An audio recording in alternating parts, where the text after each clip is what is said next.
All right, hey everyone, welcome to fourth grade. My name is Mr. Rad. My full name is Eric Raduzycki, but I go by Mr. Rad because Rad is a lot easier to say than Raduzycki.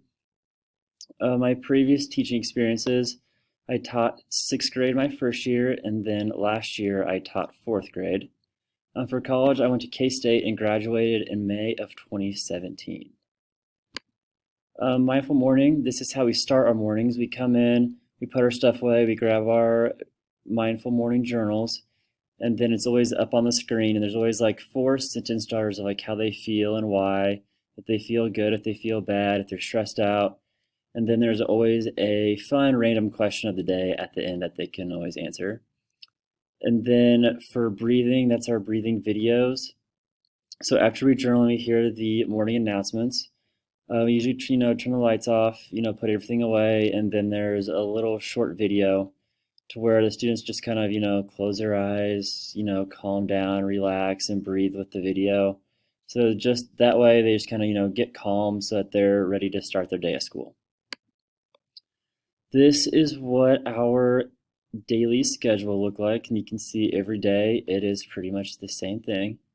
We'll start off with our mindfulness and then go into our morning meeting. After that, we'll have our math time, and math was both these, the math and daily math. And then after math, we go into specials like art, music, PE, and library.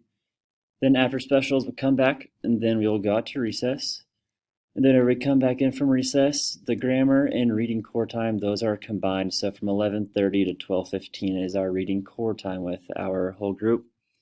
And then after reading, we will go to lunch from 12:20 to 12:50. When we come back from lunch, we'll kind of, calm down, use the restroom, maybe read for a little bit, and then go into our guided reading. So this is where we look at those skills that we practiced during reading core time, just kind of go more in depth with it.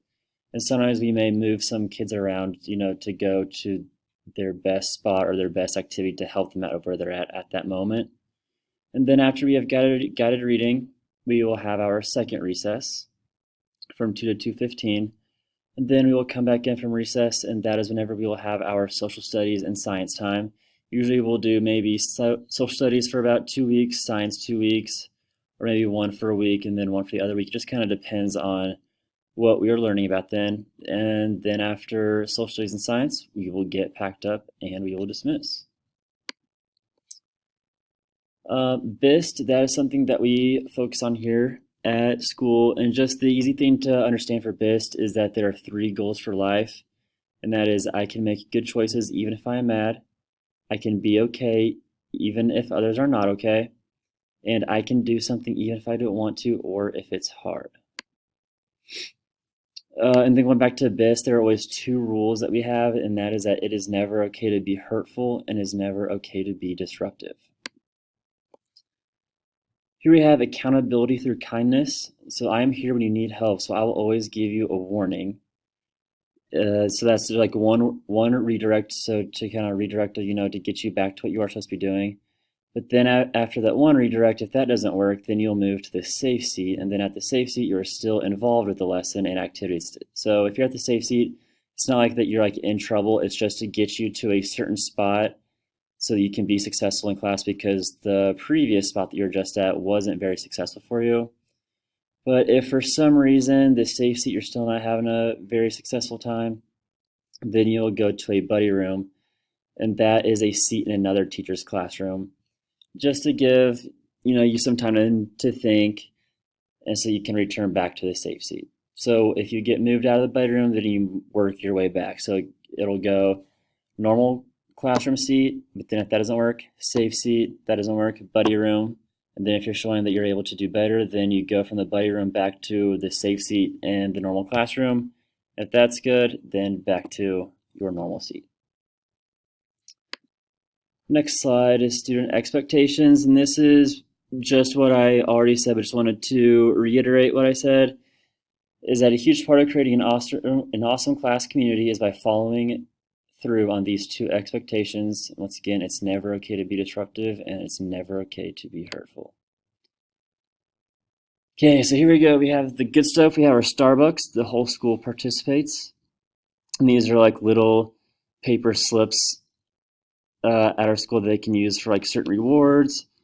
They can use it for like if your classroom has like your own reward system. So I know that in my classroom I do little drawings every Friday, so they can earn either like a pop at lunch, they can earn lunch in the classroom, they can earn candy at the end of the day on Friday.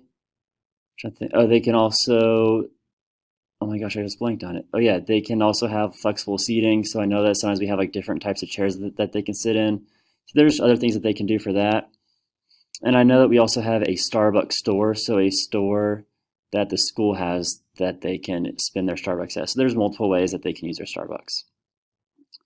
And then a team reward. This is a group recognition of good behavior.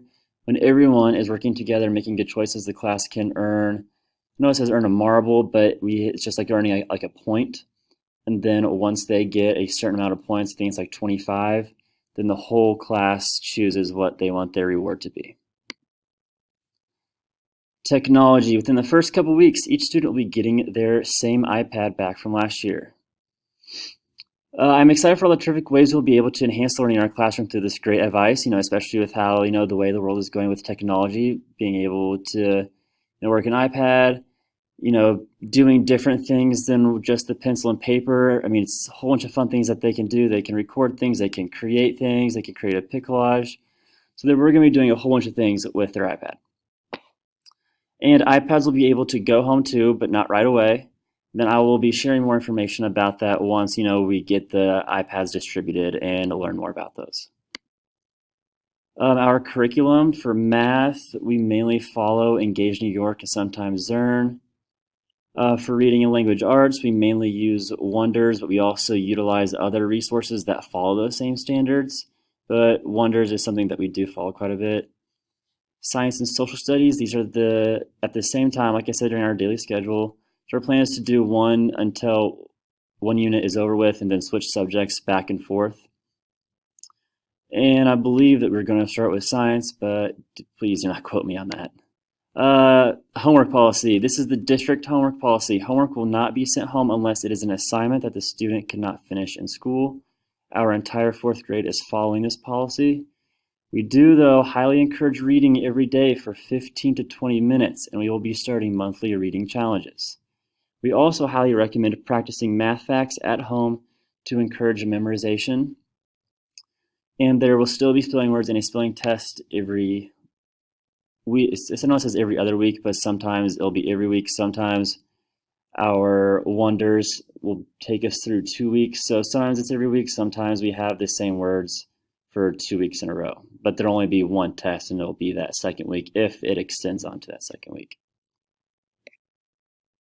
And last thing about like homework, I know that we said that we don't have any, but even if, your student goes home and they practice 5 to 10 minutes for something every day, or if they're watching TV and then during commercial times they mute it and then they study, then that would be very ideal.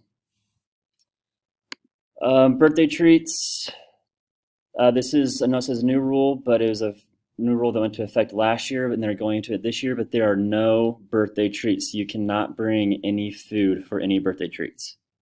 I know that that's like a little bit different and weird.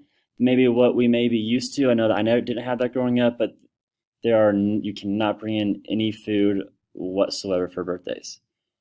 There are a variety of reasons for this change, the main one being to coordinate with the district's wellness policy on making healthy choices in alignment with federal regulations.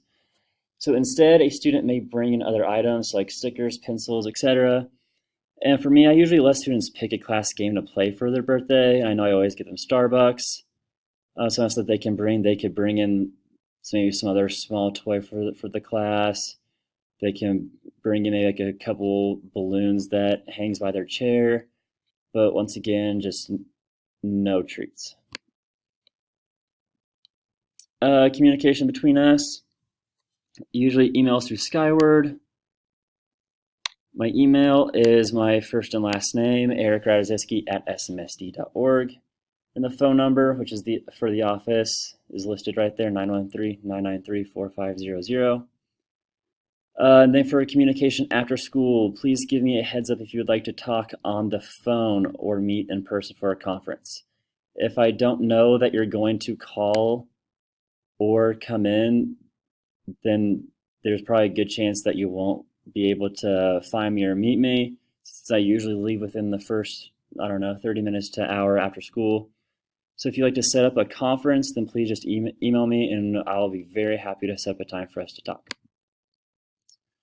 If you have any questions, please shoot me an email and I'd love to hear from you. Thank you.